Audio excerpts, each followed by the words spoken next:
কলিকাতার জনকোলাহলপূর্ণ রাজপথে পড়িয়া সুরেন্দ্রনাথ প্রমোদ গনিল, এখানে তিরস্কার করিবারও কেহ নাই।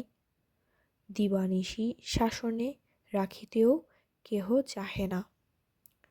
মুখ শুকাইলে কেহ ফিরিয়া দেখে না, মুখ ভারী হইলেও কেহ লক্ষ্য করে না। এখানে নিজেকে নিজে দেখিতে হয়।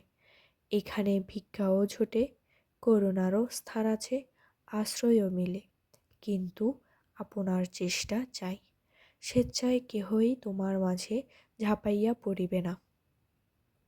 খাইবার চেষ্টা যে আপনাকে করিতে হয়, আশ্রয়ের স্থানটুকু যে নিজেকে খুঁজিয়া লইতে হয়, কিংবা নিদ্রা এবং ক্ষুধার মাঝে যে একটু প্রভেদ আছে, এইখানে আসিয়া সে এইবার প্রথম শিক্ষা করিল।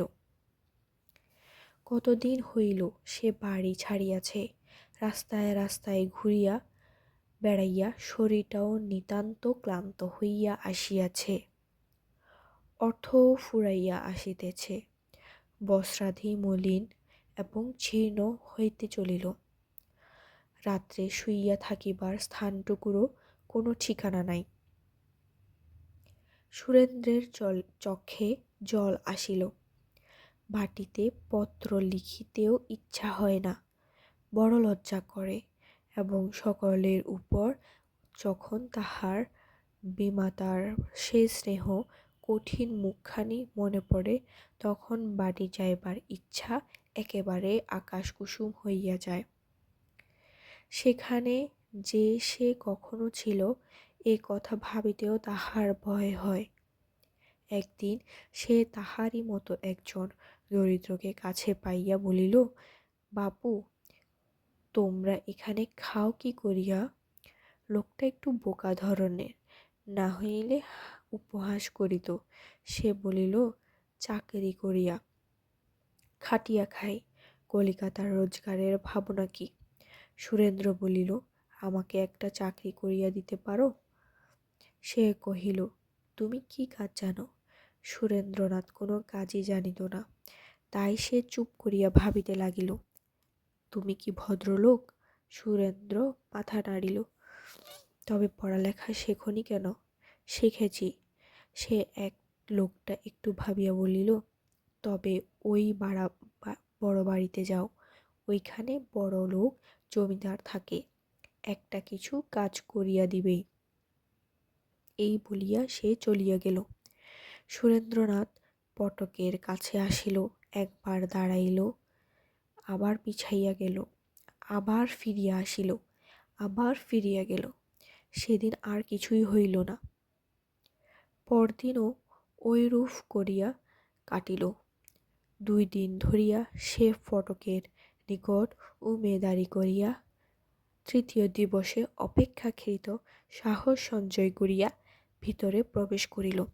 সম্মুখে একজন ভৃত্য দাঁড়াইয়াছিল। সে জিজ্ঞাসা করিল, কি চান? বাবুকে। বাবু বাড়ি নাই। সুরেন্দ্রনাথের মুখখানা আনন্দে ভরিয়া উঠিল। একটা নিতান্ত শক্ত কাজের হাত হইতে সে পরিত্রাণ পাইল। বাবু বাড়ি নাই। চাকরির কথা, দুঃখের কাহিনী বলিতে হইল না, ইহাই তাহার আনন্দের কারণ।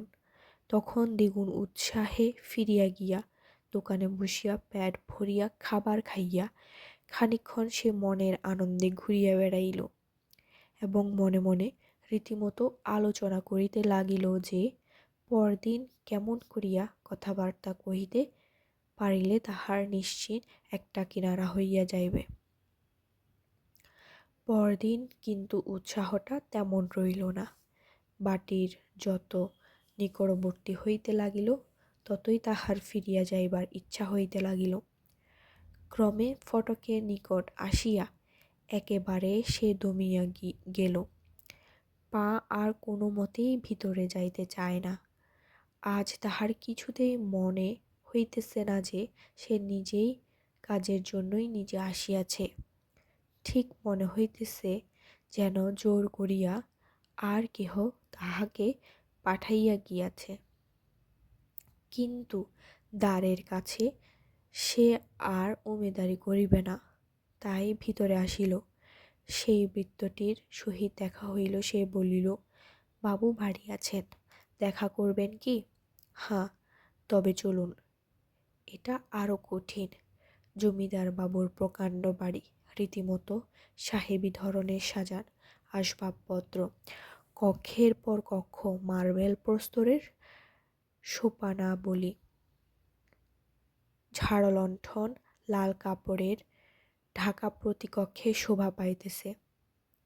ভিত্তি সংলগ্ন প্রকাণ্ড মুকুর, কত ছবি, কত ফটোগ্রাফ। এই সকল অপরের পক্ষে যাহাই হোক সুরেন্দ্রের নিকট নতুন নহে, কারণ তাহার পিতার বাড়িও দরিদ্রের কুটির নহে। আর যাহাই হোক সে দরিদ্র পিতার আশ্রয়ে এত বড় হয় নাই। সুরেন্দ্র ভাবিতেছিল সেই লোকটির কথা, যাহার সহিত দেখা করিতে অনুনয় বিনিময় করিতে চাইতেছে। তিনি কি প্রশ্ন করিবেন এবং সে কি উত্তর দিবে। কিন্তু এত ভাবিবার সময় নাই। কর্তা সম্মুখে বসিয়াছিলেন। সুরেন্দ্রনাথকে প্রশ্ন করিলেন, কি প্রয়োজন? আজ এতদিন ধরিয়া সুরেন্দ্র এই কথাই ভাবিতেছিল, কিন্তু এখন সব ভুলিয়া গেল।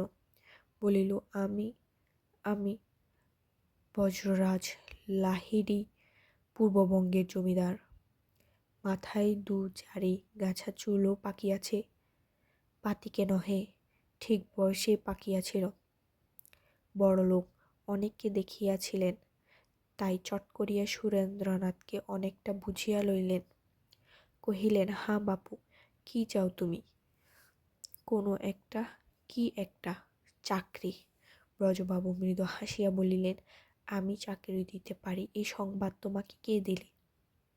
পথে একজনের সহিত দেখা হইলে আমি জিজ্ঞাসা করিলাম, সেই আপনার কথা বললে। ভালো। তোমার বাড়ি কোথায়? পশ্চিমে। সে কে আছে? সুরেন্দ্র সব কথা বলিল। তোমার পিতা কি করেন? অবস্থা বৈগুণে সুরেন্দ্র নতুন ধাঁচে শিখিয়াছিল। একটু জড়াইয়া বলিল, সামান্য চাকরি করেন, তাতে চলে না। তাই তুমি উপার্জন করতে চাও? হ্যাঁ। এখানে কোথায় থাকো? কোনো নির্দিষ্ট স্থান নাই, যেখানে সেখানে। ব্রজবাবুর দয়া হইল।